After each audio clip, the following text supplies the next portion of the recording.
Hello, everyone. We're going to let the participants fill in before we get started, so we'll just get started in a few minutes. Welcome, everyone.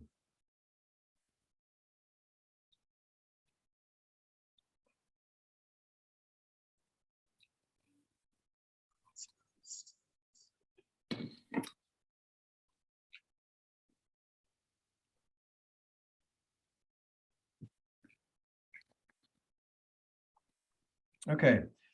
Good morning and welcome to this meeting on the Committee on the Revision of the Penal Code, which is now in session. I'm Mike Romano, Committee Chair. Let's begin with a quick roll call of committee members in alphabetical order. Judge Espinoza. Present. Judge Henderson. Present. Assemblymember Lee is not here, I don't think. Justice Moreno. Here. And Senator Skinner is not here. Thank you. We have a quorum. We're ready to begin. It's great to see everyone back on Zoom. We have a big agenda today. This morning, we'll have 11 witnesses to discuss what we're calling first contacts with the criminal legal system. We're focusing specifically on traffic enforcement, which accounts for 75% of criminal filings in California, and then appointment of defense counsel. This afternoon, we'll discuss recommendations from our witnesses and follow up on issues we've discussed at previous committee meetings. We'll also take public comment. And of course, we'll take a few breaks along the way, including lunch around 1 p.m.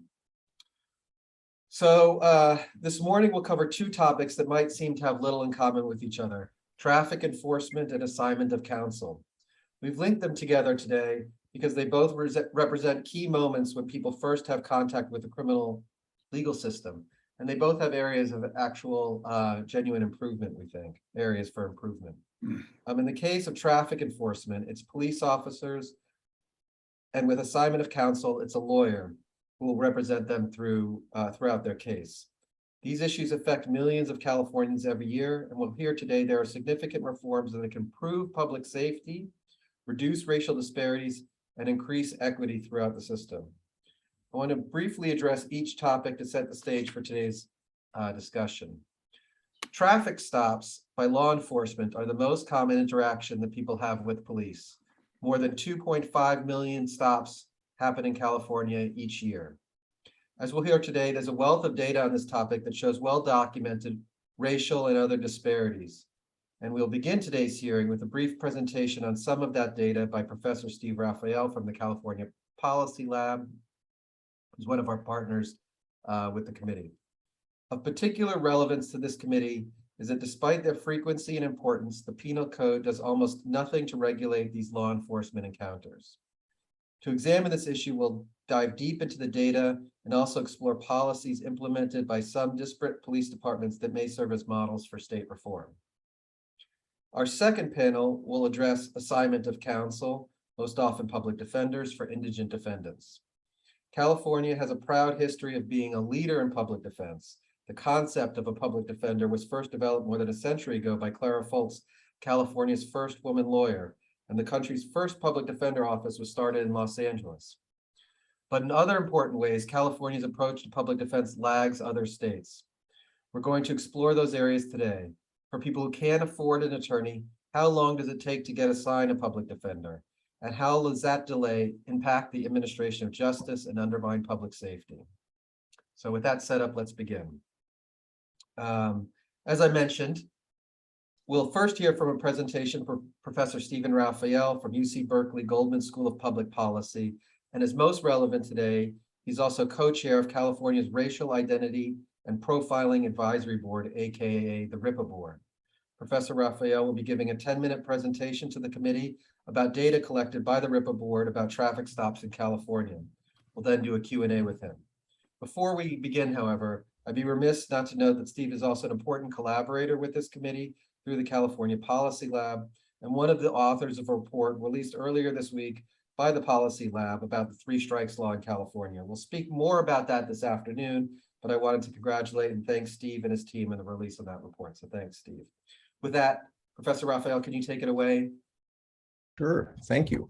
Is it possible for me to share my screen? I think I have to be enabled. Yep, you're good to go. It says host disabled screen sharing. All right, I'll, Oh, now I got it. okay. There we go. Okay. Well, thank you, everybody. Thanks for having me. I'm going to give a quick presentation on the Racial Identity and Profiling Act. In particular, what RIPA is doing is enacted by Assembly Bill 953 in 2015, what it does, how it's rolling out, how it's going, and what are some of the findings.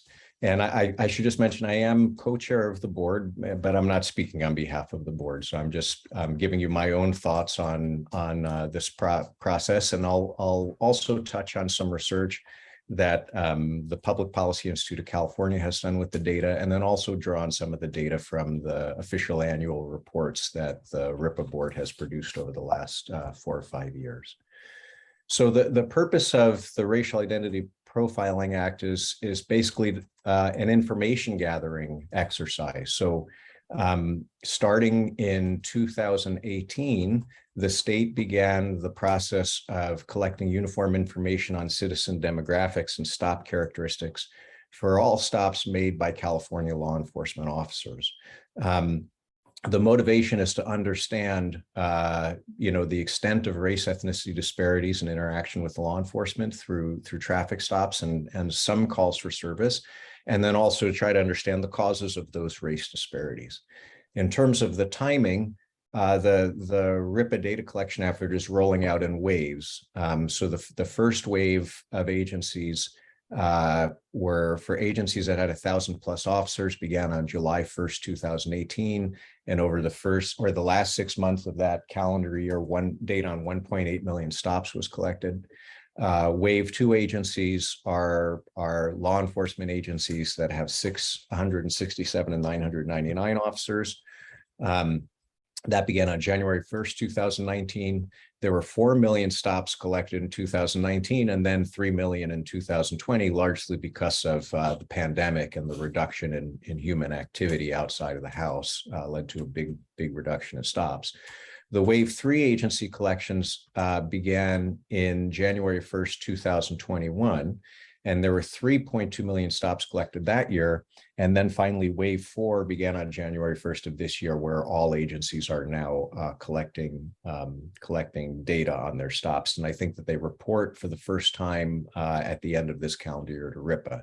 So if you look at the RIPA reports, they're always kind of coming out with a year lag because they're written after data has been turned in by the agencies.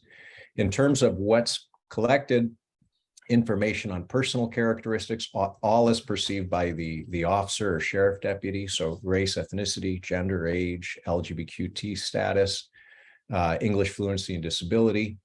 And then a lot of information about the stops, the reason for the stop, any action that's taken. And that ranges from sort of things like requests to get out of the vehicle to actually the use of lethal force. The reason for the search, and then information on contraband discoveries and enforcement outcomes. So what we're going to see in a minute that there are large racial disparities in many outcomes, not only in terms of stop rates, but also in terms of enforcement outcomes. And of course, the RIPA board, as well as researchers that study these things across the country, debate what the sources of the disparities are. And basically, the research body tends to focus on 3 things. To what extent do differences in disparity reflect differences in offending rates across groups? To what extent do they reflect differential treatment, which we would think would be due to either implicit or explicit bias, in other words, otherwise similar people being treated differently on the basis of race. And then in some instances, there may be situations where disparities might be the result of processes that are determined outside of policing but have a disparate impact. So, for example, the Fourth Amendment waiver on searches that people who under the jurisdiction of the criminal justice system can generate a race disparity in search rates to the extent that one group is more likely to be under criminal jurisdiction relative to another. Or, another example could be that group differences in income and poverty might correlate with having expired registration tags, and to the extent that leads to more stops and ticketing, we might generate a group difference. So there's these are all the types of things that one can explore. In terms of the general patterns in the data, we see the pattern that African Americans are overrepresented among people that are stopped. So there's 17% of stops, 7% of the covered population. So actually 6% of the California population, but for the agencies for which we have data at the moment, they're 7%. Black people are the most likely to be searched, followed by Hispanic people and then white people. So it's 20 and 12 and 8% respectively. What we're going to see is that hit rates, which is something we'll talk about in a minute, tend to be lower for Black people, where a hit rate is basically the likelihood of discovering contraband conditional on searching someone. And we'll also see that African Americans are most likely to be stopped for equipment non-moving violations, and also most likely to be asked to exit the vehicle, to experience curbside detention, and to be handcuffed. And then the other thing we'll see is that there seems to be a difference between what happens in local law enforcement agencies and what we see at the CHP. One of the interesting things, the CHP is so large and has such a geographically large distribution that in most years they've accounted for a really large share of stops. And so the DOJ CJIS, the analysts who study the data for RIPA, as well as other researchers, tend to separate CHP from other agencies in analyzing the data. So just to give you some sense of where the disparities lie, these graphs are basically showing the proportion of stops that are equipment violations and the proportion of stops that are non-moving violations. And the top panel is the California Highway Patrol. The bottom panel is other California law enforcement agencies. And these dots, if you just follow them all the way down, kind of reflects the proportion of stops that fall into these categories. And here we have CHP and others. And you can kind of see some of the differences in terms of the reasons for the stop. So African American, when it comes to the CHP, there's generally fewer stops for equipment violations. Hispanic people, especially Hispanic males, who are the purple dots, versus females, who are the yellow dots, are stopped at the highest rates. When we move down to local law enforcement agency, you see a lot more stopping of people for equipment violations relative to the CHP, and the race disparities are quite clear. Where you see, first of all, men are more likely to be stopped than women for an equipment violation within each group. And you see the biggest, the highest rates for African American and Hispanic people. On the other hand, when we look at non-moving violations, where we suspect that most of this is going to be expired tags, you see actually high stop rates by the CHP. And interestingly, actually, women are stopped more than men for African Americans. And then those rates are lower for other law enforcement agencies. When we look at sort of things that happen, so these are just 4 outcomes that can occur, during the stop, where we have ordered to exit the vehicle, handcuffed, detained, or made to sit on the curb during the stop, or having a search of a property or person. You really see very large differences between what happens in CHP stops and other California local law enforcement agency stops. For CHP, most of these things are relatively rare. For the most part, it looks like most of the stops are traffic stops, and probably for speeding and expired tags, and they're followed up with a ticket. For other California law enforcement agencies, there are very large disparities in, being ordered to exit the vehicle, with it happening most likely for males, but most likely for African American males, and most likely for African Americans in general. There are large disparities in being handcuffed during the stop, being forced to sit on a curb, and then also searches. This is one thing that stands out, right? That there's not a lot of searching in CHP stops and a lot for other law enforcement agencies. In general, researchers have come up with 2 ways to test for differential treatment that sort of most looks like contraband, or sort of tests for discriminatory treatment. One is called an outcome test, which basically says if you're searching people, how often are you finding something? And if you compare 2 groups, if you're finding sort of contraband at a lower rate for group A relative to group B, that's probably indicative of subjecting group A to differential scrutiny relative to group B. And then the other test that is commonly used is a veil of darkness test, which basically looks to see whether the racial composition of stops changes depending on the amount of ambient light in the atmosphere. And there's a sort of small cottage industry of published papers out there that makes use of daylight savings time, where we have discrete changes in light at the same time of day to see whether or not, the percent of people who are stopped are from a, I guess, a group that one might consider, or one might hypothesize being discriminated against. That goes down when there's less light and officers can't see race. In the RIPA reports, there's discussion of both of these things every year, probably a lot more on outcome tests than veil of darkness tests. What I wanted to do is just offer a little bit of just a little bit more context on some of the more I guess, sophisticated analysis that happens with these data. It happens, some of this is conducted by the DOJ, and there's also a very nice paper by Magnus Lofstrom and his colleagues at the Public Policy Institute of California, where they have a very nice summary of some of the findings they have that I'll walk you through really quickly. And they look horrible, horribly complicated, but they're actually not so hard to understand. But basically what this is doing is, if we just look at these first 4 bars here, is if it's along the axis, we're measuring a disparity in the proportion of, or the percent of stops that result in a search between white people and Black people who are stopped. And you can see that there's a large disparity on the order of 13 or 12.5 percentage points or so. And then what Magnus Lofstrom and his colleagues did is they tried to say, well, we know that the types of stops involving African Americans and whites are different. What happens if we account for some of those disparities and we do more apples to apples comparisons? Do we still see large disparities? So for example, when you look at the age distribution of who is stopped, Black people who are stopped tend to be more in the younger age range, and stops of young people tend to more likely result in a search. So when they make that adjustment, they see that explains part of the disparity in search rates. They can also adjust for the reason for the stop, where one of the big race disparities and reasons for stops is PRCS,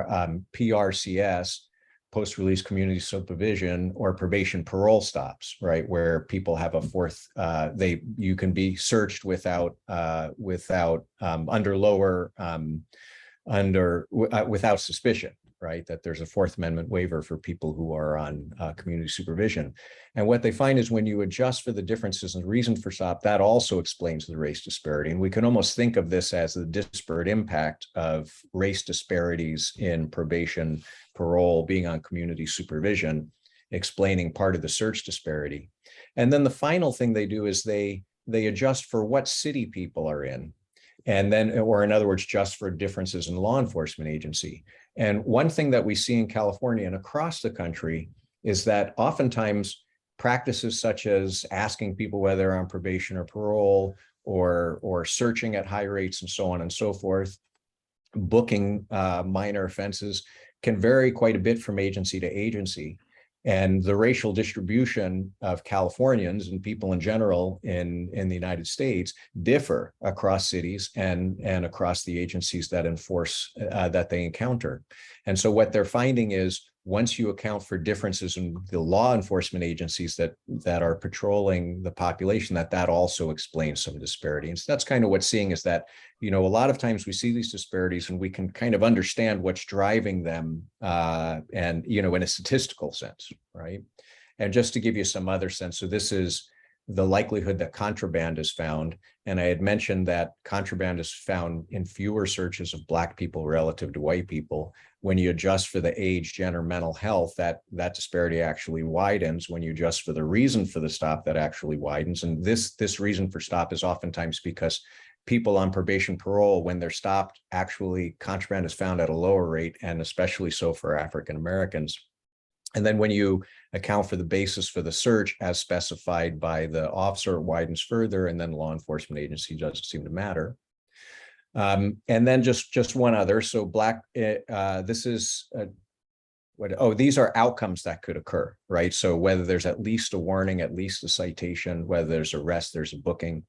And one of the things that we see in the data is that despite being stopped more and searched more and asked to sit on the curb and asked to exit the vehicle, it's often the case that African Americans actually are considerably less likely to experience a citation, although there is a higher rate of arrest and a higher rate of booking. And this is another one where they're kind of marching through the potential determinants. So just a final note, there are data quality issues that have been uncovered in RIPA over the years. And CJIS is pretty, and the DOJ is pretty forthcoming when they discover a problem with the RIPA board, and then we try to collectively think through ways to improve.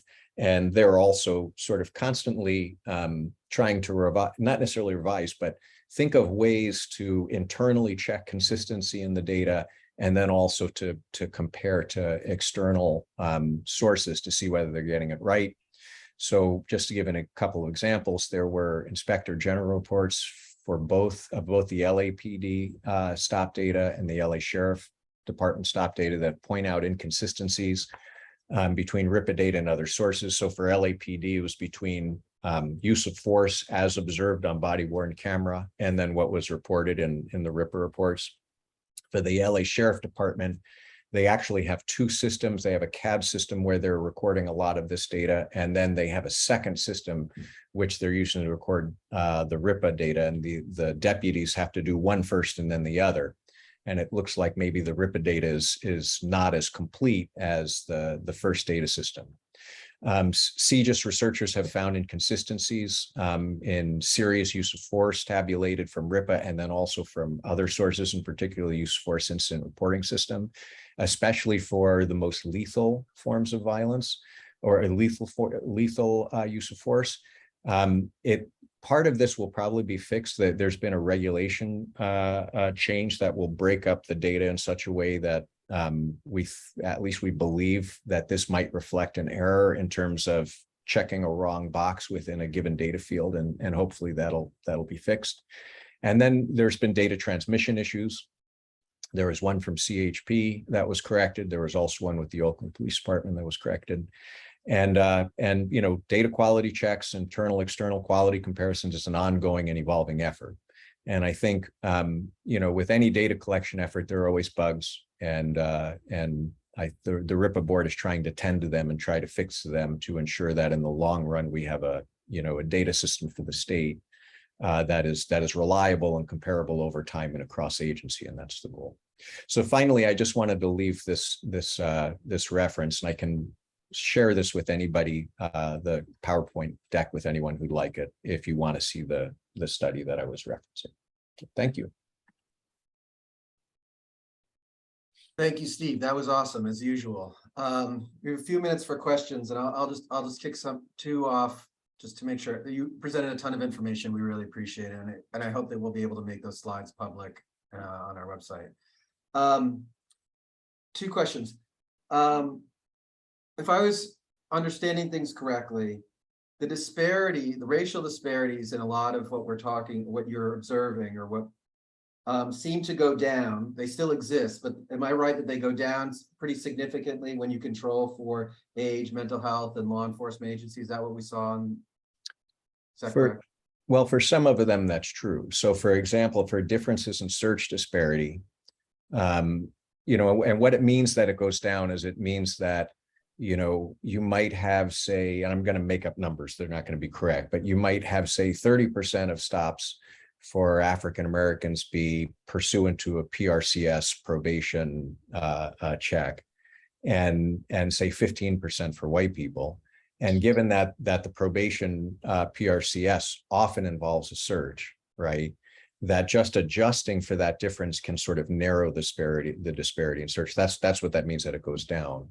And then when you also think about, say, African Americans more likely to live in cities where the police search more often, that's what it means for the LEAs to explain that away.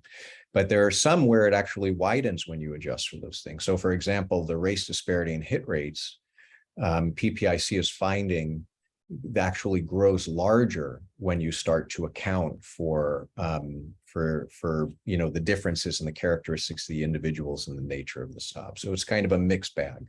And even in the ones where the disparities go down, they're still unexplained or unexplained by other things that besides bias. Yes. And the other thing that I just want to make sure that we understand the difference. When you talk about, can you separate out when you say searches versus consent searches? So searches that people are asked whether or not that they agree to a search, and where does the data on that? Yes, so there are fields in the RIPA data that officers are required to fill out with regards to whether they ask somebody for consent for search, and then also the response of the individual. And what the DOJ, I think in the last RIPA board report had a chapter on that, and it's a sort of an ongoing area of inquiry. And it appears to be the case that there's race disparities in asking for consent. It also appears to be the case that when asked, most people will say yes, right? I think it's overwhelmingly the case that people will consent. And in the last report, there's a lot of discussion about what does it mean to offer consent when you're, when somebody in a position of power asks to search you and you say yes. Then the other thing that we tend to see is that sometimes consent searches, people are asked, but then the person might say no, and searches occur anyway. And then, there may be another basis for the search. Sometimes it's because it's pursuant to arrest, and it happens as just a matter of, that's what happens when people are arrested, right? The car and the person are searched before they're taken into custody. And then others, it could be that there's other reason, right? There's probable cause that would justify the search. Right. So it's Doesn't even need to be something that I think probable people are cause. dissecting. Yeah. Correct me if I'm wrong, any of the judges on here, but I don't think you need to have quite probable cause for a search. It just needs to be reasonable suspicion, I think, for a traffic stop. So it's I probably got that wrong. Well, I'm an economist. Given you're just on a panel of judges, you need to be Yeah. precise here. But sorry for dominating the questions. Does anybody else have questions for Professor Rafael? I have one about the LGBTQ data. Seems like it's difficult when they're walking down the street, and even more so in a car. How do you, and some don't identify themselves. How reliable is that data? That's a very good question. Yeah. And the way the regs are specified, all of the personal descriptors are supposed to be the officer's perceptions. Mm-hmm. So that there do appear, so the LGBTQ status, it's, one would guess that probably there's a lot of noise in that data, and it's hard. There are sort of, and the other thing we tend to see in the data is the relative frequency with which somebody is sort of marked as being a trans female or trans male, that it happens, not that often. You don't see a whole lot of stops.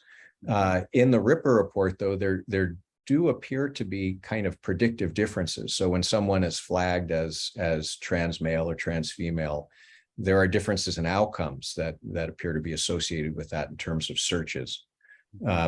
But it is, it's one of those things where some things are easy to perceive, and some things are difficult to perceive, and that probably is more difficult to perceive.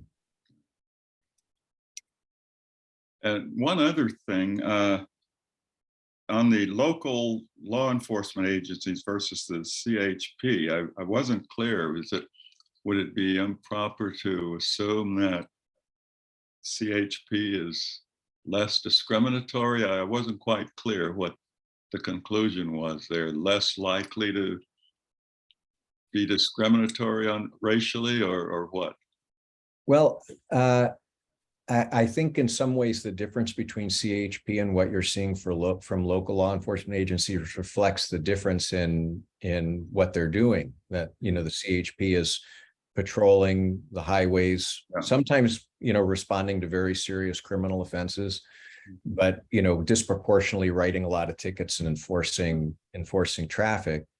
And local law enforcement agency is, doing different things, right? Stopping on, not on the freeways, and perhaps responding to more calls for service that are what local law enforcement agencies. Yeah, that makes sense. Yeah. And, and I think that the reason why we at least on the board, have been separating them out, and why researchers are separating them out is of the 3 million, 4 million stops or something like that, 2 million are CHP stops. And I think when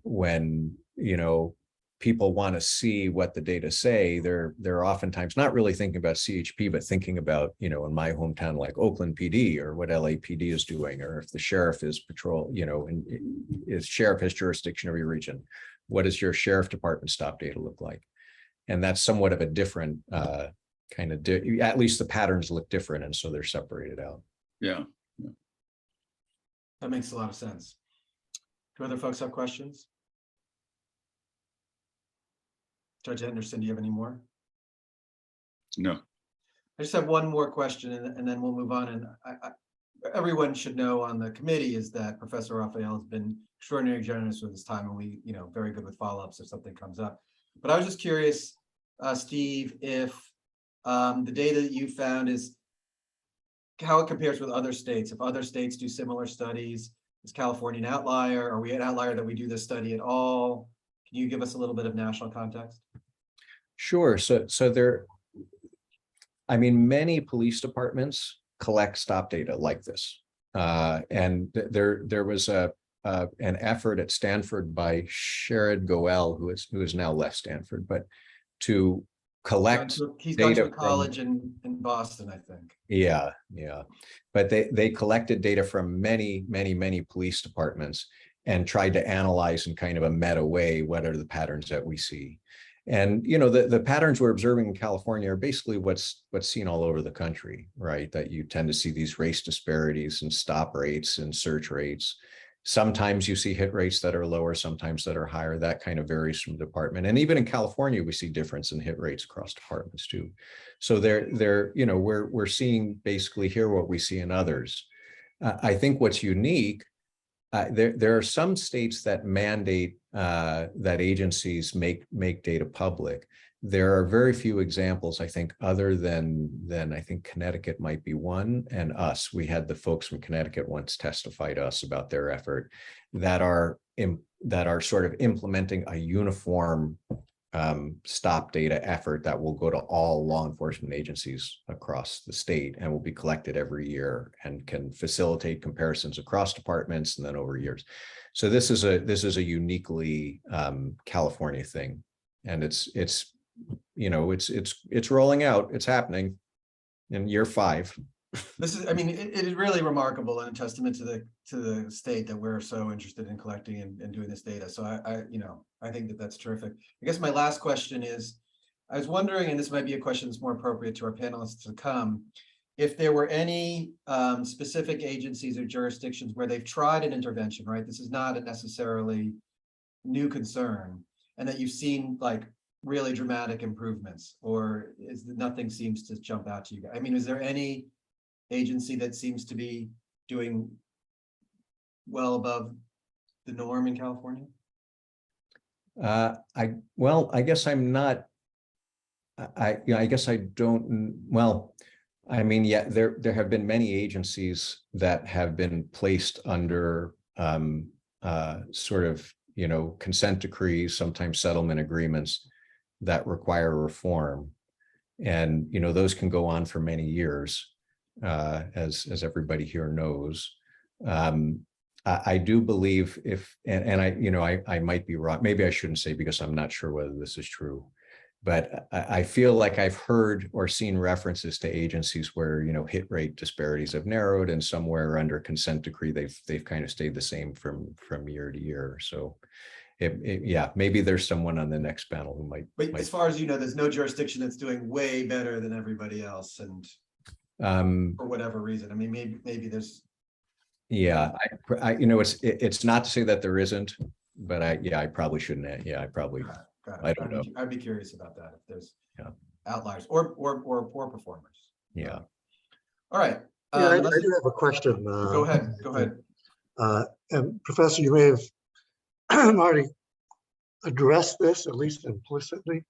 Is there any way to, make a determination or a conclusion that in the first instance, the stops are pretextual on the basis of race? Is that something that we can conclude? uh, based on the data that you have, based on the fact that there were no hits?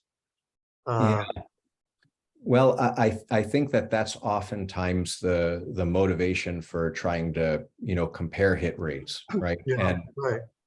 that if you're seeing stops, searches, nothing discovered, no ticket issued, no warning issued, that it feels like the stop was, perhaps based on some hunch that the person was doing something wrong, and that, and that's going to happen, of course, but the issue is, does it happen more for one group relative to another? Yeah. And I should mention that in the academic circles, the hit rate, there are some issues with hit rates, as it's not a perfect measure, and there are reasons to believe even in the absence of pretext stops, they could you can have a difference one way or the other. But it is kind of a common metric that's used across the country to look for evidence of differential treatment, Right. and presumably for pretext stops being used in a way that's disparately impacting one group relative to another. Right. And are you familiar with the recent study that with the LA Sheriff's Department with respect to traffic stops, but involving bicycles? Yeah, that overly represent Latinos being stopped, and there must be a number of explanations for that, economic and otherwise. Well, I mean, that oftentimes is where the rubber hits the road, that you can document a disparity, and then you try to understand, well, what can be the sources that are not necessarily benign, but that reflect just the officers doing their jobs in a fair way, and to what extent can it reflect perhaps unfair treatment of people. I mean, I personally, I mean, I think that policy wise, the differential treatment is important, but I think equally as important is sometimes that if we have a law or a practice in another domain that is causing a disparate impact, we should tend to that too as well, right? And there are probably ways to narrow disparities that, for example, if we can come up with a way to get people to register their vehicles and sort of subsidize it for lower income folks, whatever we were going to do to sort of ensure that our, our vehicle fleet is seaworthy and registered, and, it would probably narrow disparities and stops quite a bit. Now, that doesn't have anything to do with bike stops, but I would be curious to know exactly what's behind that. Yeah, well, my experience as a municipal court judge many years ago in Compton and Linwood, on the bicycle stops, how do you know if a bicycle is registered or has a license vis-a-vis the city? Yeah. But officers would stop just to inquire, do you have a license? And 10 times out of 10, nobody had a license, but that would then lead to a further inquiry, discussion, maybe a search. Do you have a weapon? Do you have narcotics? It was used as a tool, really, to just investigate on that limited or non-existent probable cause. Mm-hmm. I think we're gonna hear about that from our next panel. Okay. Steve, thank you so much. It's always good to see you. Really appreciate it, and I'm sure we'll be in touch. So thanks again. Thank you for having me. Thank you. So we're going to continue our conversation with our first panel, explore some policy changes that could be taken to address some of the disparities and other issues presented by Professor Rafael. Our panelists are Jordan Woods, who's professor of law at the University of Arizona, James E. Rogers College of Law. Elizabeth Rhodes, who's the director of the Los Angeles Police Department Office of Constitutional Policing. Chauncey Smith, who's the senior manager of criminal justice at the Advancement Project California. And I'm going to mispronounce your name, I'm sorry, but Professor Maria Ponomarenko. Ponomarenko, I apologize. Who's the co-founder and counsel at NYU Policing Project. Welcome to you all.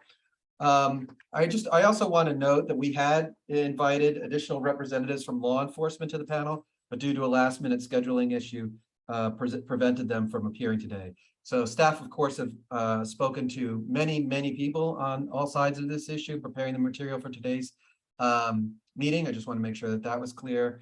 But unfortunately, we couldn't have police officers here today.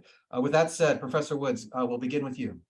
Oh, I should also say, I'm sorry, just one other thing is that, if you have submitted material, we've read it, and just to keep everybody in timing, and really the discussion is, sometimes the best part. So if you really would keep your comments to 5 minutes sharp, we'd really appreciate it. So thank you. Professor Woods, nice to meet you. Great, nice to meet you. Am I coming through okay on your end? Yeah. Okay, great.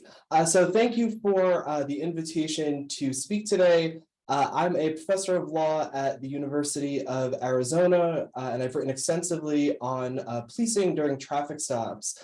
And the committee has asked me to provide comments on 3 points. First, on the history of state decriminalization of traffic offenses and the effects on policing during traffic stops. Second, on Fourth Amendment protections during traffic stops. And then third, on the harms of policing during traffic stops. And since my time is limited, I'll very briefly touch on each point, and I'm looking forward to answering more detailed questions in the discussion.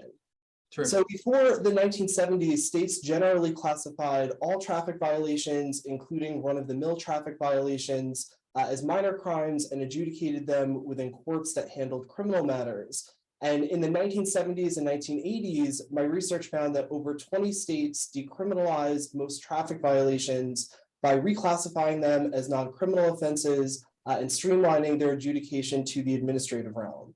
And these the focus of these reforms was on how traffic violations were punished and adjudicated, not on how they were policed. So for these reforms, states reaped many cost-saving benefits, including first, by reducing the heavy burden that traffic cases put on criminal court dockets. Second, by no longer having to assume the costs of providing procedural protections incident to a criminal trial in traffic cases, and most notably the right to counsel. And third, reducing burdens on police officers who had to take time off duty or their days off in order to testify for the traffic tickets to stick in court. In general, these traffic decriminalization reforms did not change when police could initiate and what police could do during traffic stops, and this underscores the need for specific reforms that target police during traffic stops. My second set of comments involves the lack of Fourth Amendment protections during traffic stops. The breadth of state traffic codes provides endless opportunities for officers to pull drivers over, especially for pretextual reasons. At the same time, officers have vast discretion to decide both when to initiate a traffic stop and what actions to take during a traffic stop. After the United States Supreme Court highly controversial decision in Wren versus the United States, the Fourth Amendment does not require traffic law compliance or traffic safety to be the primary motivation for a traffic stop. Rather, regardless of actual motivation, police officers only need probable cause of a traffic violation to conduct a traffic stop. During a traffic stop, officers have discretion to invoke their authority in various ways without necessarily violating the Fourth Amendment, and possibilities include routinely ordering drivers and passengers out of vehicles, routinely frisking drivers and passengers, conducting productive searches of certain areas of the inside of the vehicles, conducting dog sniffs, asking permission to search a motorist or their vehicle, and even making custodial arrests for minor traffic violations. State laws often don't fill these constitutional gaps, again underscoring the need for reform. And my last set of comments involves the various harms of policing during traffic stops. Traffic stops are the most common way that people come into contact with the police. Several empirical studies have reported that people of color are not only disproportionately stopped, but are also disproportionately questioned, searched, arrested, and subjected to force during traffic stops. As high-profile cases continue to demonstrate, too many routine traffic stops for minor traffic violations are escalating into the unnecessary police killings of people of color. And even when traffic stops don't escalate into killings, they can cause serious privacy, liberty, dignity, and physical harms that undermine community confidence in the police. Courts tend to characterize traffic stops as momentary inconveniences, but within many over-policed communities, routine traffic stops are not viewed as such. Rather, the traffic stop is a prime example of how stressful and harmful police encounters can be.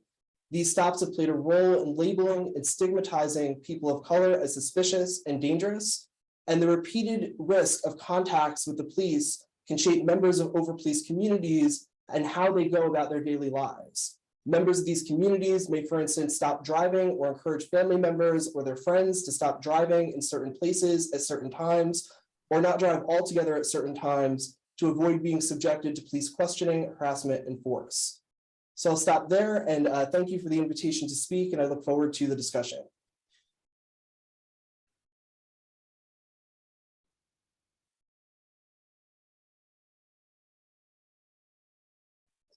Mike, I think you're muted. Sorry, I was on mute. I was like, Ms. Rhodes, you're on mute. No, I apologize. Thank you, Professor Woods. Ms. Rhodes, can you start?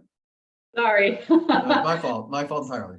So my name is Elizabeth Rhodes, and with full disclosure to the panel and everyone else, I'm a former federal prosecutor from the Central District of California. So I now work at the Los Angeles Police Department, and I think that Professor Rafael covered a lot of the first portion of what I would talk about, and that is the law for RIPA and the Los Angeles Police Department's IG report and what it found. So I'm not going to dwell on that. What I am going to dwell on is a couple of things that the Los Angeles Police Department has done with regard to the IG's report and its recommendations. Specifically, really two things. One is not in your packet, but I'll be happy to provide that. And the Los Angeles Police Department has a policy on consent to search, which is, I think, sort of akin to the Miranda issue. We all know that consent to search needs to be knowing and voluntary, and members of this panel probably know that they could say no to consent to search, but many members of the community don't, and there is a real disparity in power of a police officer asking if he or she could search your car and you thinking you have the right to say no. So we've done that. But in addition, and interlinked, but more relevant to this panel, is the pretext stop policy. The pretext stop policy for the Los Angeles Police Department rolled out in the beginning of March.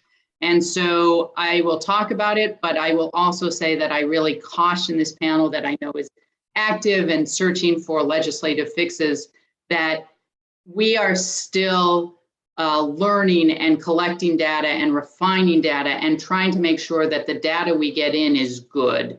Because as everybody knows, garbage in and it leads to garbage out. I know you've had our policy. Our policy really does two things, and it is a cultural shift that we are still trying to, teach and get into the law enforcement psyche for our department. The first thing is that it says you have to have something more, something articulable, not reasonable suspicion, but something more when you conduct a pretext stop. That's important because our community members came forward and said, and I think that it's almost that you didn't need to hear this, but that they said, look, we perceive that a pretext stop is driving while Black or driving while Hispanic in Los Angeles. That is not the definition of pretext stop in our policy or in the law. But to protect against that, we'd like to say to the community and have our officers say into their body worns, what is it about this particular, tinted window or lack of registration that made you pull this car over?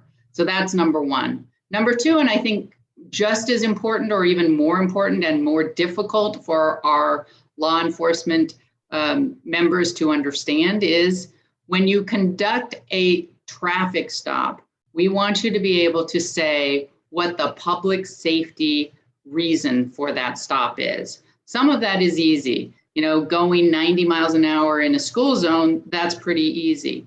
But when it comes down to it, what's the public safety reason for expired registration?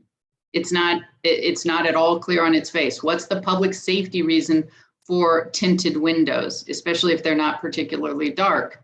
So we want officers to be thinking and to be verbalizing those both in their body worn, if possible, before, but also to the member of the community. So the member understands not just, you violated vehicle code section 5200, but why that is actually a public safety reason. And if it's not, we are encouraging members not to stop the vehicle. Of course, it also applies to pedestrians, bicycles, et cetera. But our main stops here in Los Angeles are of course vehicles. And then in terms of the data, I'll just say that we are also looking at the data not citywide, because as all of you know, Los Angeles is a very big city, but trying to break it down in terms of first division. We have 21 different divisions or stations in 4 bureaus. So, you know, the population looks very different in Southeast versus West Valley or Devonshire. So we're trying to look at the data more granularly and also shift the focus. I will say that we are cautiously optimistic, but again, only cautiously optimistic. We view ourselves kind of as a laboratory, and we think that this is decreasing stops. There's been a decrease in percentage of stops of African Americans, but there's been a decrease overall in stops since 2018. So we need to look at our data more, make sure that it's right going in, and then see what is the actual causation of the policy and the data. And I think I am 15 seconds over, so. No, that was very good. Thank you. Thank you very much. That was very interesting. Ms. Smith, are you there?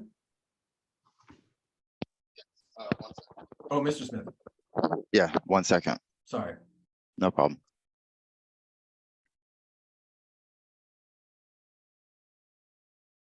If it's okay, I'd like to pull up a PowerPoint slide deck to guide my opening remarks. Tom, can you give him power? Yeah, you should be able to do that. All right, 1 second. We also can't see you. I don't know if you have your camera off on purpose.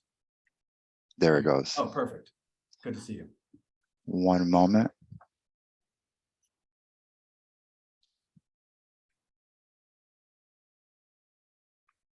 All right. Can you see the screen?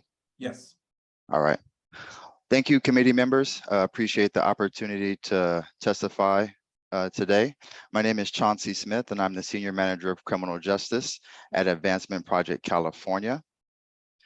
Advancement Project California is a racial justice organization with over 20 years of expertise in policy research and advocacy.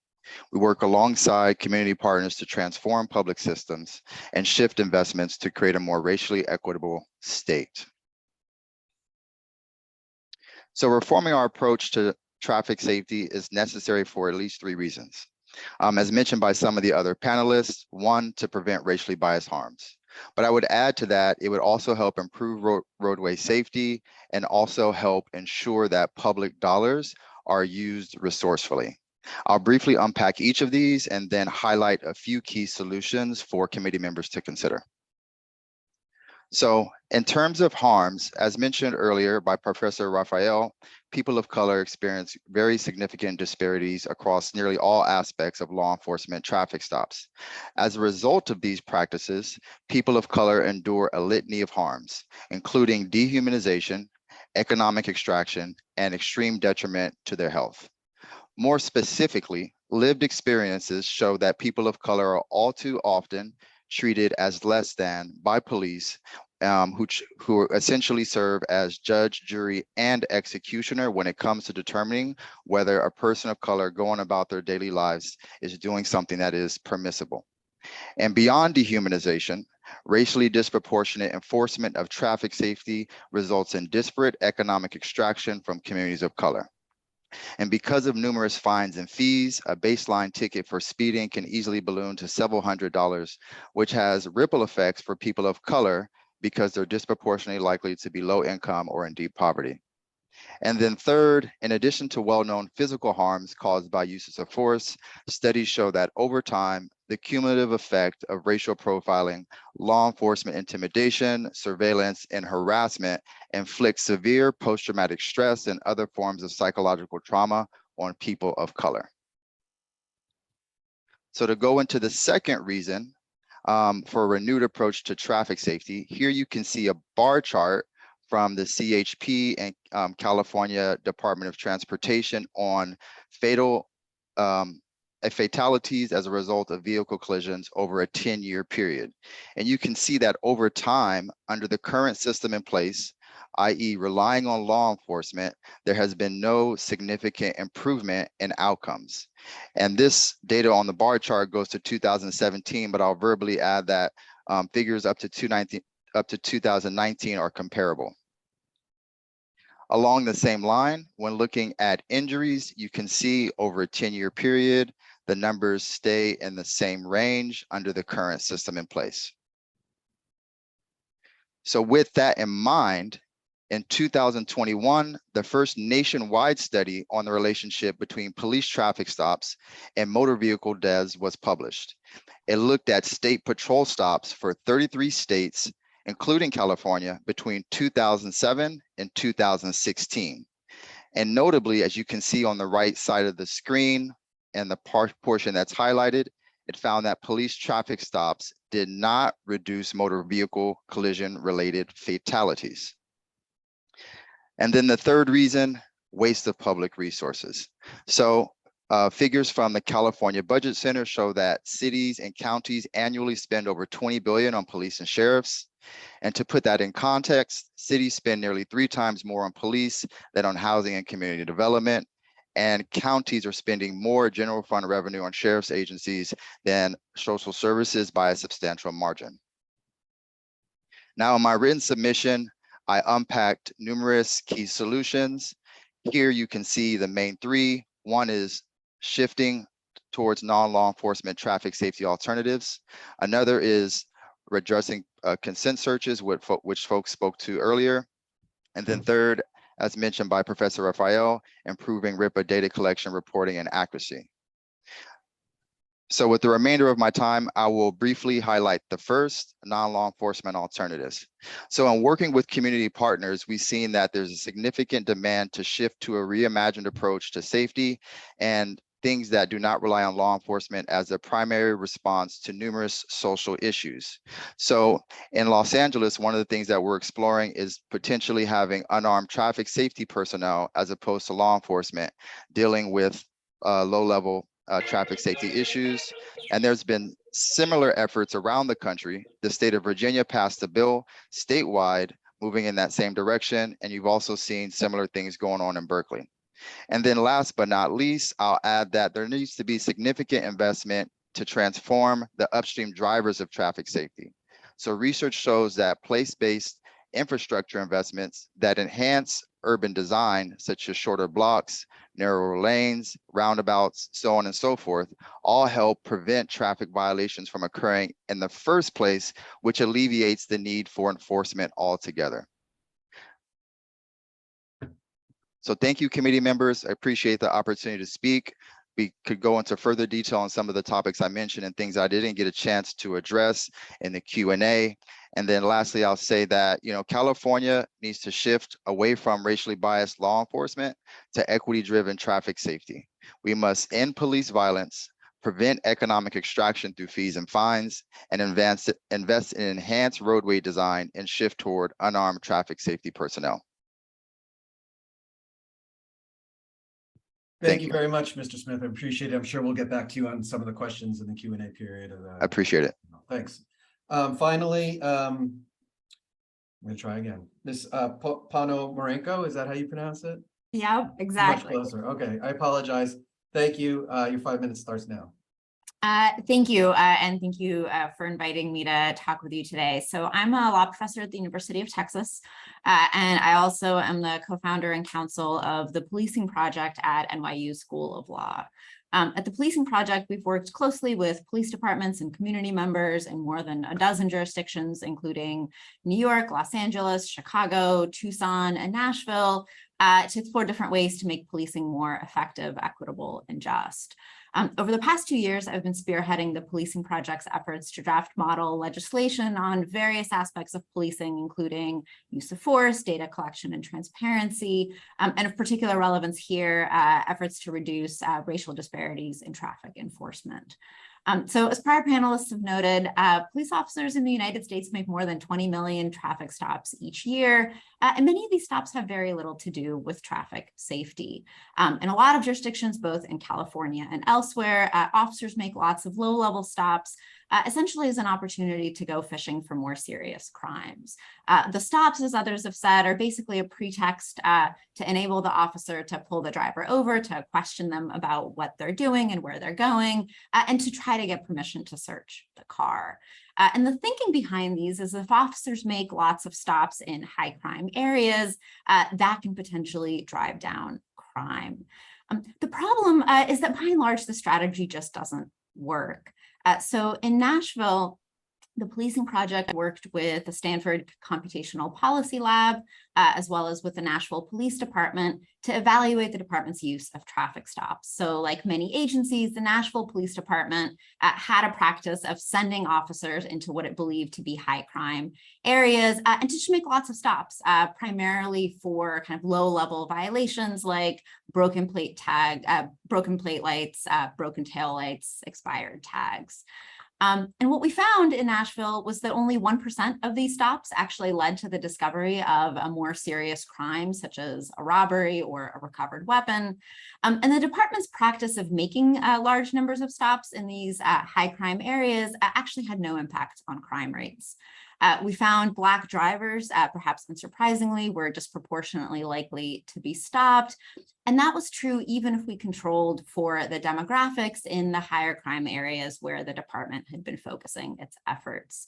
And importantly, we found that racial disparities were considerably higher for equipment violations than they were for moving violations, such as speeding or running a red light, which is consistent with the idea that officers are much more likely to make low-level, largely pretextual stops of Black and brown drivers. California data, as others have said, show a similar story. So Black drivers are disproportionately likely to be stopped. Once stopped, they're more likely to be questioned, to be asked for consent to search, handcuffed, pulled out of the vehicle, and so on. And in California, as in most jurisdictions, searches of Black drivers are less likely to turn up evidence of crime, which again suggests that officers are applying a kind of lower suspicion threshold to Black drivers. Now, there's lots that agencies can obviously do to address these disparities on their own, and I'm happy to talk about things that various agencies have done. But what I want to underscore today is that states have a really important role to play as well. And our model legislation sets out 3 key reforms, all of which have been adopted in some form or another in one or more states. Now, one of the core reforms is to actually collect traffic stop and pedestrian stop data to have a better sense of exactly what's going on. California has already obviously done this part, and so I want to focus on the 2 others. So one thing that states can do is downgrade certain low-level traffic violations to secondary offenses. Secondary offenses are offenses that officers can cite if they've already pulled somebody over, but secondary offenses cannot be a justification for the stop itself. So what this would mean is that if somebody just has a broken taillight or a broken plate light or expired tags, officers would no longer be able to pull somebody over for that reason alone. And both Virginia and Oregon have recently taken the step, and our model statute sets out a number of both low-level equipment violations and also low-level moving violations that could potentially be downgraded without compromising traffic safety. And the basic idea behind these reforms is that if somebody has a broken taillight, that's simply not a serious enough violation to justify either the intrusion of the traffic stop or the heightened risk that the traffic stop turns into a potentially violent encounter. The other thing that states can do and have done, in fact, is to limit the intrusiveness of the stops that do occur. So a number of states have required officers, for example, to have reasonable suspicion before they ask somebody for consent to search. As others have talked about, although consent searches can be an important tool, the problem is they're rarely truly consensual.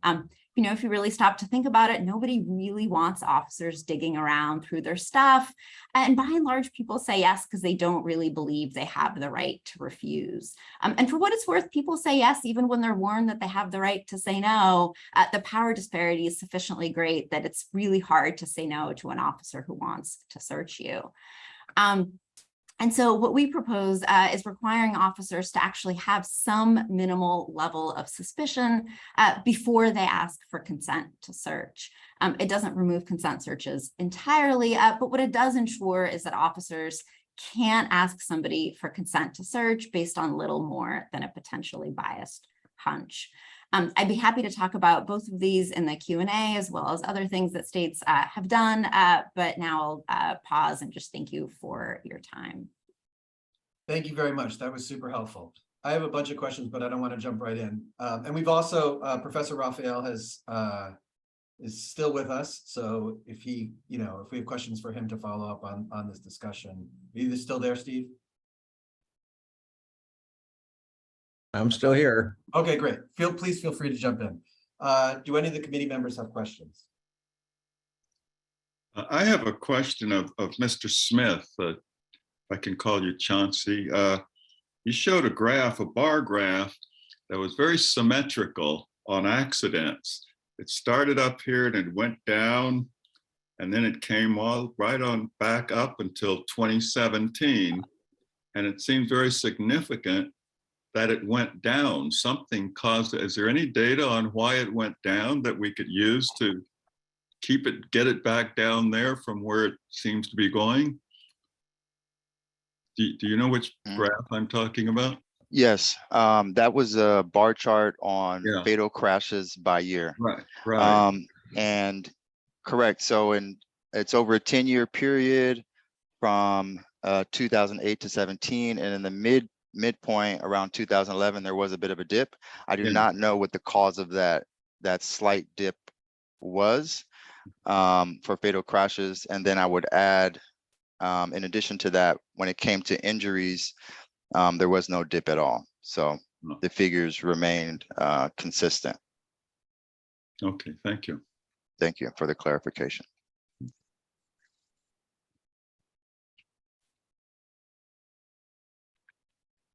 All right, well, I'm going to jump in. Mr. Smith, I believe that you recommended and mentioned that there's to use unarmed law enforcement officers for some of these traffic stops. And you said you've been making headway in Los Angeles. So I wonder if you could expand a little bit upon that and whether or not that's been successful either in LA or elsewhere. And Ms. Rhodes, I don't know if you're familiar with the project, and if you could fill us in, that would be helpful too. But Mr. Smith, why don't you start? Yes, thank you, Chair Romano. Appreciate the opportunity once again. So during the wake of the summer 2020 uprising, in collaboration with a coalition of community partners called Promoting Unity, Safety, and Health in Los Angeles, i.e. Push LA, we passed a motion in the city council through one of the council members, Marquise Harris Dawson, to establish a study on non-law enforcement alternatives to traffic safety in the wake of what was going on across the country and in our city during that time period. And now we're in the process of actually having that study performed in collaboration with the Department of Transportation. So it has not yet been implemented. In addition to that, I would assume that you're probably familiar with comparable efforts that are going on in Berkeley, in which the study was already conducted, and the Berkeley Department of Transportation is moving more towards the implementation phase. And then I would also add that in the state of Virginia, they shifted enforcement for a small subset of low-level infractions away from law enforcement. And then I think there's also similar efforts underway in Minneapolis, Minnesota. So I'm sorry. So in LA, let's say, we're just studying about whether or not it's possible, or it has been a small pilot. Perhaps Ms. Rhodes, are you familiar with this project? Okay, go ahead. So it's exploring the alternative. So a pilot has not yet been implemented. But I would add that, a reasonable comparable is local Department of Transportation personnel who are already enforcing numerous ordinances and various violations at the local level in Los Angeles and in urban areas around the state and around the country. And I think that it's a reasonable extension to say that a lot of these low-level infractions that are currently being enforced by officers could be within the purview of Department of Transportation personnel. I understand that.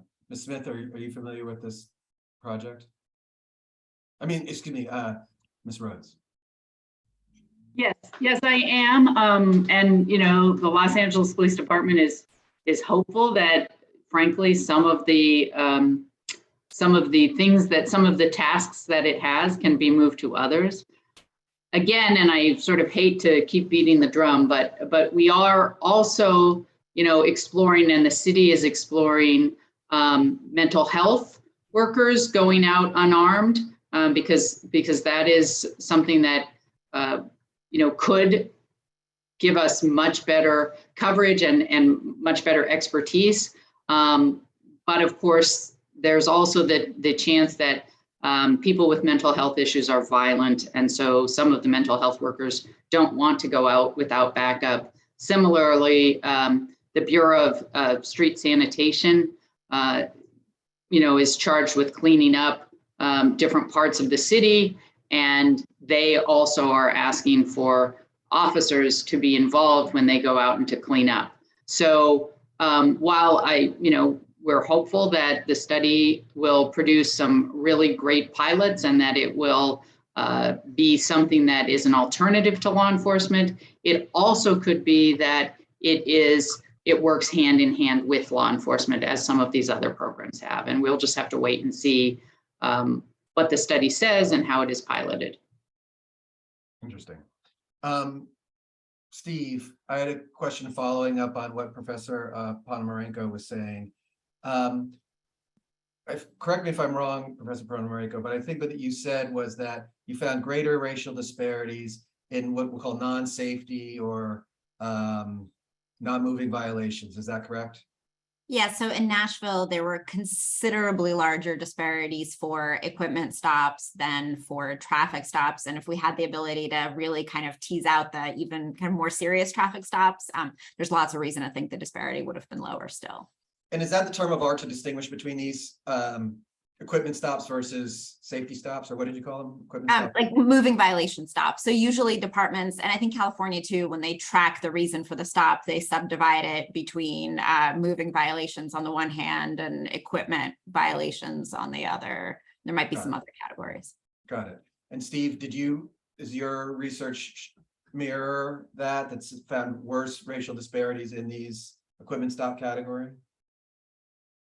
Well, with the caveat, I mean, just in terms of the findings from the RIP reports and what PPIC and then my own tabs of data, yes, that's the case. That you do see large race disparities in stops for moving and equipment violations.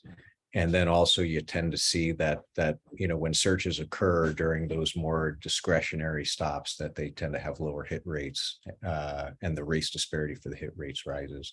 The only caveat is that in RIPA, there's the staff has recently discovered that the officers, while moving and equipment, it correlates with the traffic violations you would think would fall into those categories. Sometimes there might be a traffic violation, which technically would be a moving violation, but the officers are marking non-moving because it happens at a stoplight or something like that. So they're trying to fix that or come up with their own sort of framework for making their own moving, non-moving sort of categorization beyond what the officers write on the tickets or on the data set.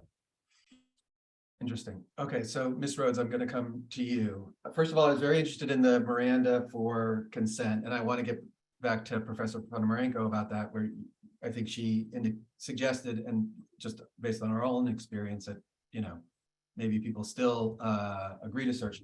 But I was wondering if LA or you have considered this idea of, I think that was described as downgrading some of these non-safety related stops or equipment stops, so that people couldn't be stopped for that at all. Of course, they could be cited or perhaps electronically ticketed or some other alternative. Has LA considered that? And I was wondering why or why not?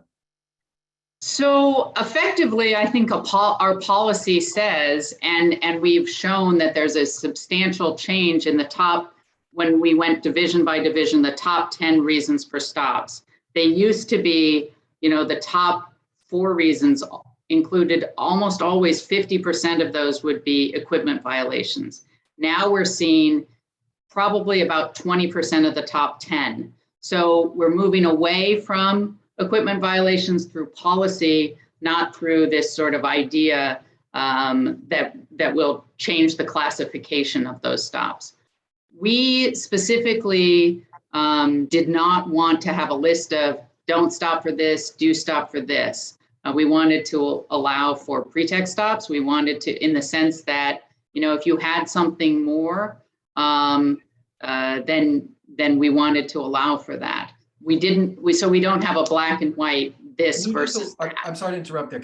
You wanted to allow for pretext stops. That seems difficult for me, but can you Sure. I mean, our position is, and that pretext stops, while maybe they don't have 100% hit rate or even a large percent hit rate, they do have a place in law enforcement. What doesn't have a place in law enforcement?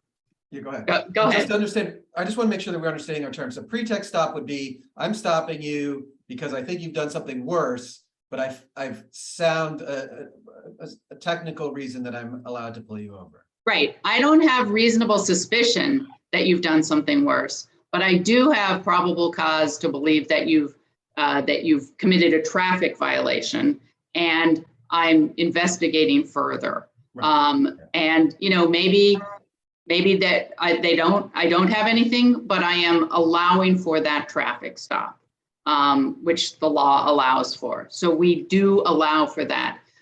Having said that, look, we've also looked at our own data, not the statewide necessarily, but our own data. For instance, the veil of darkness theory, that we stop more African Americans just data-wise at night when you theoretically can't see who's in the car than in the daytime. So we're looking at our own data, but we want to allow for the possibility that officers conduct investigative stops. The issue with that, and I think Professor Rafael can correct me if I'm wrong, but the RIPA data doesn't say this is a pretext stop. It says traffic versus reasonable suspicion.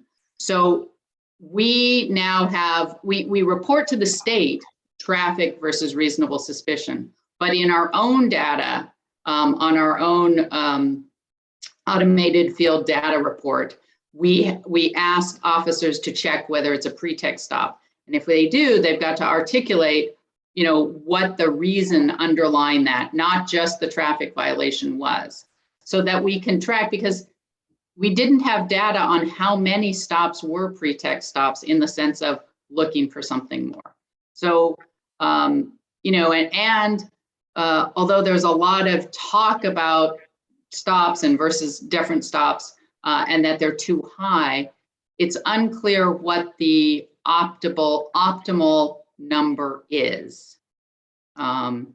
So we're trying to look at our own data and our own personnel and our own methods in a laboratory type sense, rather than have, the state of California has anywhere from where I grew up, which has a total of 2 police officers near where Professor Rafael may be from, Oakland, versus LA. So in order not to have sort of a blanket fix, if you will, we're trying to come up with good data and what would work for us.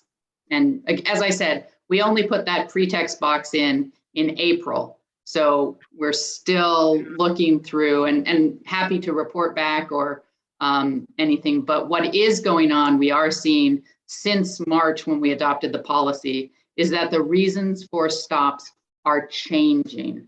And like are any stops going down and are the same number of stops, or go ahead. Stops are going down in general, but the reason for stops are also, in terms of equipment violation, going down in terms of percentage, and traffic violations going up in terms of, or moving violations going up in terms of percentage. So do you think that we're just stopping the same people, just doing it, we're just checking a different box for why we're doing it, or? No, I think we're stopping fewer people, and we're stopping people more often for speeding or running a red light or something like that, rather than registration or no front plate. It's not, and as I've sort of said, For the Los Angeles Police Department, you are turning an oil tanker. So it doesn't turn on a dime and it doesn't make a right angle turn, but it is shifting. And we think the cultural shift is actually probably the most important thing that we could do. All right. I want to go back to Professor Ponomarenko and perhaps Professor Woods. So it seems to me we've heard 3 different proposals on how to deal with, especially I'm focusing now on non-moving violations. Mr. Smith suggests maybe we put this to non-armed law enforcement, like people who give parking tickets. Is that kind of your idea, Mr. Smith? All right, I'll assume that that's right.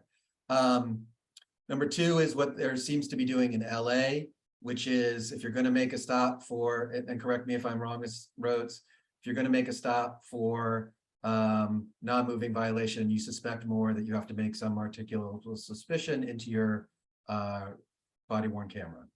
And then there was the suggestion that we just don't allow stops at all for non-moving violations. Of course, we don't want to compromise public safety at all.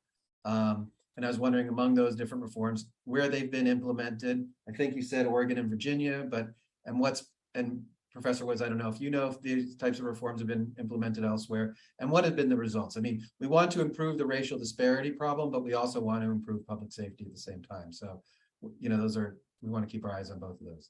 So if both of you guys could address either of those, I mean, those 3 ideas and their impacts both on the racial disparity and public safety. Professor Woods, why don't we start with you?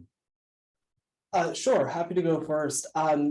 So what I would say is that the jurisdictions that are exploring, I think what Chauncey Smith mentioned is non-police alternatives, it's still really at the early end of these new visions of traffic enforcement. And so, the question of where is this working, it's really difficult to answer until we have more implementation of these types of programs and get data from them. What I will share with you is I think that there are various types of communities really throughout the United States, both in smaller regions and also maybe more urban regions like Los Angeles or Berkeley, that are interested in these types of reforms. But one of the conversation points that comes up is, can they do it given the status of state law and what they're allowed to do? And really, this is getting to some issues about preemption with the traffic and the penal code.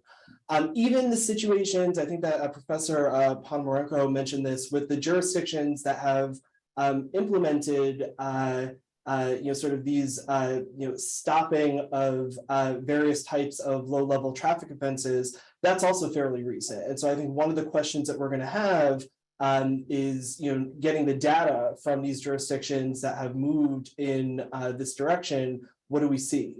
But my understanding, and Professor Ponomarenko could correct me, is that the model legislation isn't just focused on equipment violations, that there's various types of violations that are included in that model legislation to prevent sort of this push and pull where, all right, maybe you're not stopping for a taillight, but now you're stopping for 5 miles an hour over the speed limit.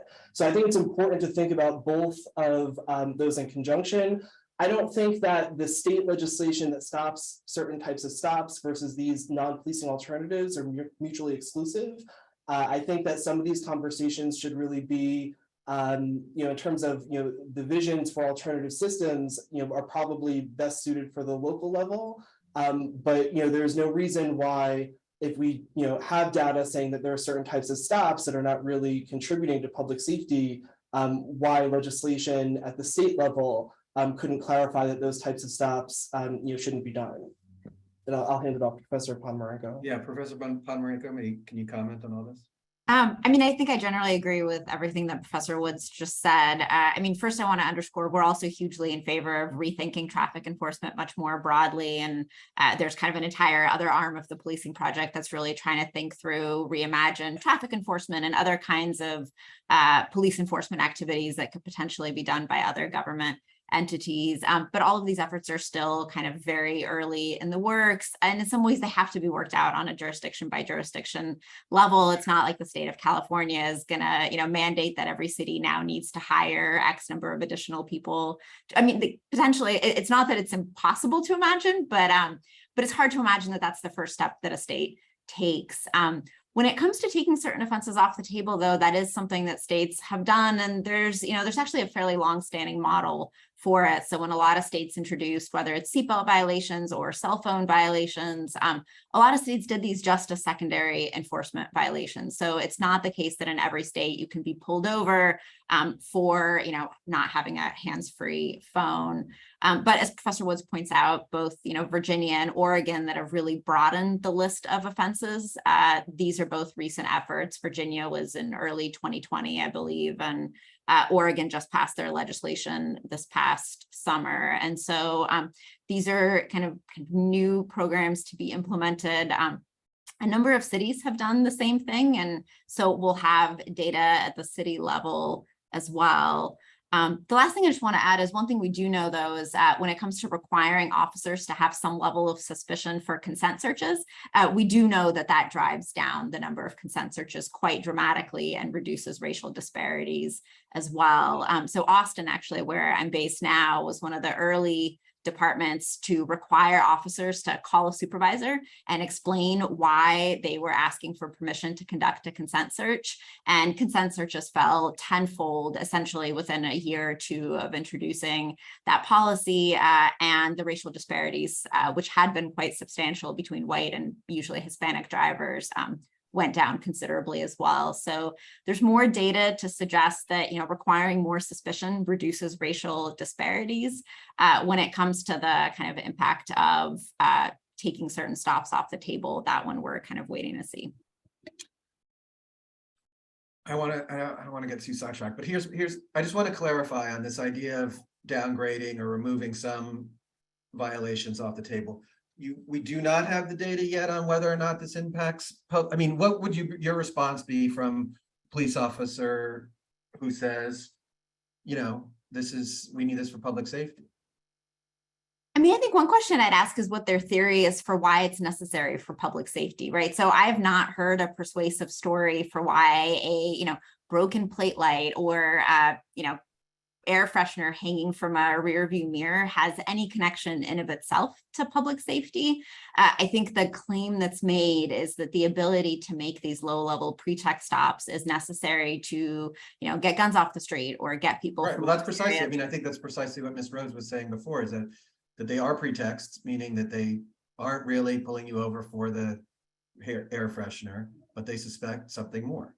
Yeah, I have to say, I'm a little blunt here, which is, if in 2022, the best strategy that we have for going after crime is to go into a neighborhood and just stop people in the hopes that it shakes something loose. I really worry about that. Now, I take it that's not what LA has moved to. And I think there's a lot of sense in the LA model, which is to require officers to articulate something. And I think there's a version of that same kind of policy that you could in theory enact in state law. So officers have to articulate some basis other than the underlying traffic violation for making the stop. I think the only question is kind of how you define, what that threshold is, how much suspicion beyond a hunch do officers need to have in order to justify pulling somebody over. And I think from our perspective, the difficulty of codifying that means that if you're going to intervene at the state level, I think it's much easier to take certain offenses off the table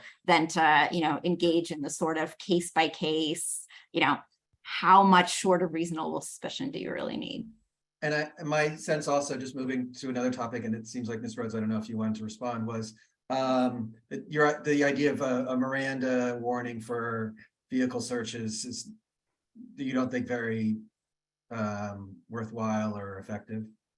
I think it's better than not telling people that they don't have a right to refuse, but we don't have a lot of evidence to suggest that the actual rates of people consenting go down substantially. So there have been a number of studies around Miranda warnings that show that, again, 90–95% of people still spill everything. And, officers are very, very good at delivering warnings in ways that, diminish their effectiveness. A good colleague, former police chief in Tucson, Chris Magnus, did this great demonstration for our students of, how he would go about asking for consent if he needed to get a written waiver signed. And, watching him do it, you can imagine every single person in the room would say yes, because it was just this, very casually delivered sort of, would you just mind just signing right here sort of song and dance. And, the reality is, that power disparity remains, and there's not a lot of evidence to suggest that warnings work particularly well.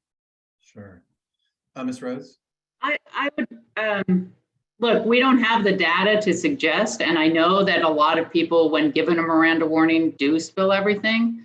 And to be fair, our policy doesn't say this is a Miranda warning. I was just sort of short-circuiting it. No, a short hit. I know it's not. But I do think that, we do have, when consent is given, when something is found, it still goes before a judge. We now have body worn video where a judge would have to say, hey, this wasn't really knowing involuntary consent. You sort of said, hey, just sign this form. You didn't know what it was. Again, I think that, training our people and sort of educating the public, even if it is sort of one person at a time, that like our policy says, you have the ability to, you can say no, you don't consent to a search, and you can stop this search at any time.